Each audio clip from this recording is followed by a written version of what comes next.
Jaz upam, da je to lepo vreme, ki smo ga danes deležni, tudi napoved seveda lepega vremena na festivalu Lent. Čudež bi bil, da bi se enkrat zgodilo samo lepo vreme, ampak mislim, da je počasi, glede na situacijo, že čas za čudeže.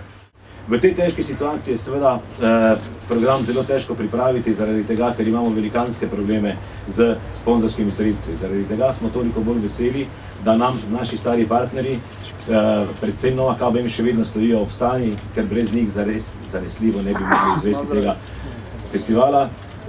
Še posebej v času, ko ugotavljamo, da je eden od esencialnih delov Evropske prestolnice kulture in v času, ko si zanesljivo ne moremo privoščiti, da bi kakorkoli okrnili program.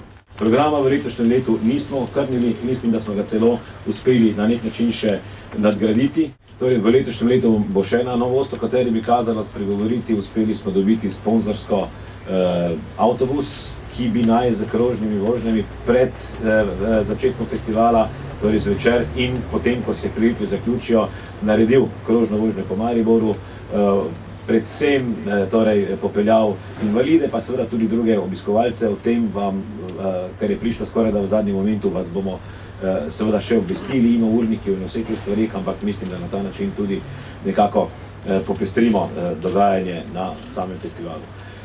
Proračun festivala je nekje približno, če govorimo o kompletni vrednosti, okoli 2,5 milijona evrov. Recesija je seveda, bi rekel, prizadela širši spekter vseh dejavnosti, tudi, bi rekel, to festivalsko. Z Gogotom smo imeli veliko debat, na kak način bo letos sestavil ta festival, ki je za Maribor izjemno pomemben, in zelo vesel sem, da je ekipa Narodnega doma ponovno uspela sestaviti kvaliteten festival. Seveda pa Nova kreditna banka Maribor kot glavni ekonomski steber tega mesta in te regije se zaveda svoje tako družbene odgovornosti kot pripadnosti temu okolju, in zato ne glede na težjo situacijo seveda smo tisti, ki podpiramo in bomo podpirali ta festival tudi naprej. Pa tudi sem vesel, da bomo lahko finale svetovnega prvenstva, kjer bo igrala Slovenija, gledali doma, ne bomo nervozni, da moramo iti nazaj na Lent, ker je to, koliko vem, 11. julija, pa bo takrat že Lenta konec.